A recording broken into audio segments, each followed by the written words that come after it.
your Tulsi skepticism was... It was very outrageous. It was outrageous, and it was so cul-de-sac-y.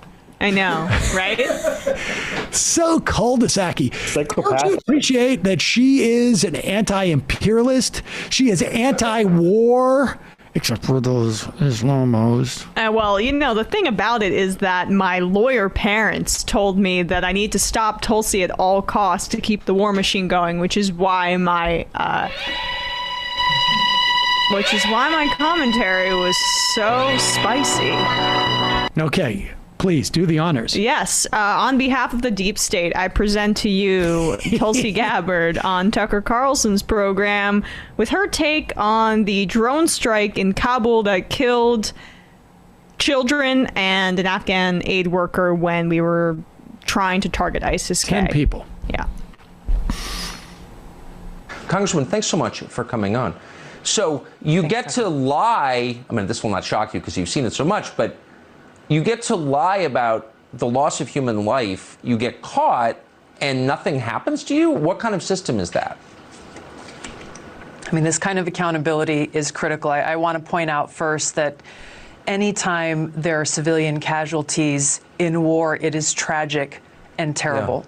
Yeah. War is a terrible thing, and I think it's important for the American people to understand that Islamist jihadists are continuing to wage war against us.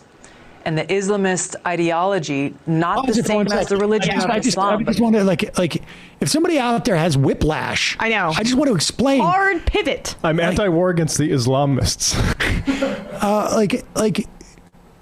Tucker has made a very good point, in my estimation. Pretty low-hanging fruit. Well, he sits to serve one agenda, and it's completely disingenuous, but sure. Right. I remember all of the times he was talking about the drone attacks that Trump launched, which is maybe there should be some accountability for killing 10 civilians. Mm-hmm. And her response is, war is tough. Yeah. However... Go ahead. And first, him calling her Congresswoman. One of those tics of cable news people that talk to their friends. She's no longer a Congresswoman anymore. Yeah, she was off in wherever she was. What was she doing? She was in Special Forces mission. Cool. She's back now. Yeah, well, and the imperialism she is against is Islamic imperialism. Yep. All right, keep going. And I think it's important for the American people to understand that Islamist jihadists are continuing to wage war against us. And the Islamist ideology, not the same as the religion of Islam, but this Islamist ideology, which is a political ideology that inspired the terrorist attacks on our country on 9/11, is the greatest threat that we're facing right now in this country and the world. It is the foundation of governance of so-called Islamic countries like Turkey and Iran and Saudi Arabia and Pakistan. And it's what's behind the discriminatory policies that they have in these countries against Christians, Hindus, Buddhists, atheists, and others. So as long as these Islamist jihadists are waging war against us, we have to work to defeat them militarily and ideologically. Wait a second. And militarily, we have two choices. So she's saying that we have to go to war with them because they have discriminatory practices towards Christians and Hindus? Oh, it's interesting. She brings up Hindus, right? Given her cozy relationship with Narendra Modi, who wants to section off Muslims and treat them as second-class citizens. But go on. I mean, there's no I'm waiting for the national security implications of what she's talking about. But she didn't even say that. Like, where's the argument that it's even in our interests? She's also just so inartful with it, right? I mean, like, she was on there with the pretense of condemning the Biden administration, but she had to immediately, she was so eager to make the hard pivot to full-on Islamophobia that she didn't even fully transition away from the civilians dying. I mean, there's your anti-war candidate there. Yeah, I mean, she's anti-war the way, like, Ron Paul is. I mean, maybe even worse the way than Ron Tucker Paul. Carlson rebranded himself as. That's why they work hand in hand, right? This is these same people that think she's anti-war are the same people that are duped by Tucker Carlson's faux populist rhetoric. They have zero, well, here's the question. outside perspective that sees what this kind of talk serves. Here's the question. Joe Biden got up in front of the UN today and said, we're not at war right now for the first time in 20 years. Now, of course, we still, and Joe Biden has been droning less than Donald Trump, but we're still obviously droning people. We just killed 10 people. We're going to be doing, there's no doubt in my mind, we're waging covert wars around the globe. Do people accept that? Do the so-called anti-imperialists accept Joe Biden's word at it?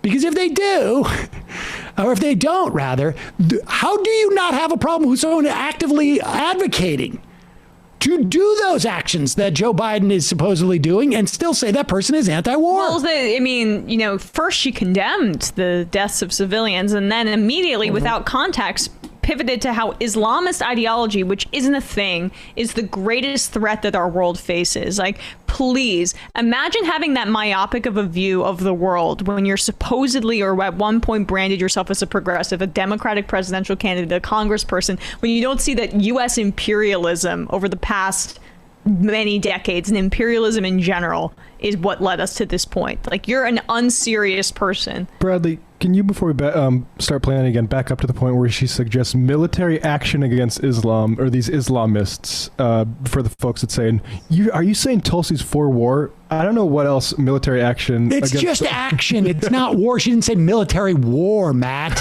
It's okay. We'll just just leave it to the CIA. It's kinetic action. Attacks on our country on 9/11 is the greatest threat that we're facing right now in this country and the world. It is the foundation of governance of so-called Islamic countries like Turkey and Iran and Saudi Arabia and Pakistan. And it's what's behind the discriminatory policies that they have in these countries against Christians, Hindus, Buddhists, atheists, and others.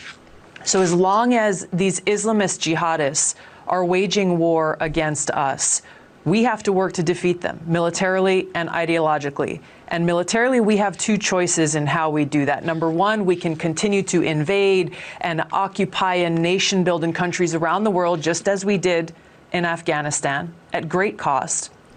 Number two, we can take a targeted approach using airstrikes, using our special forces to go in and go after these terrorist cells.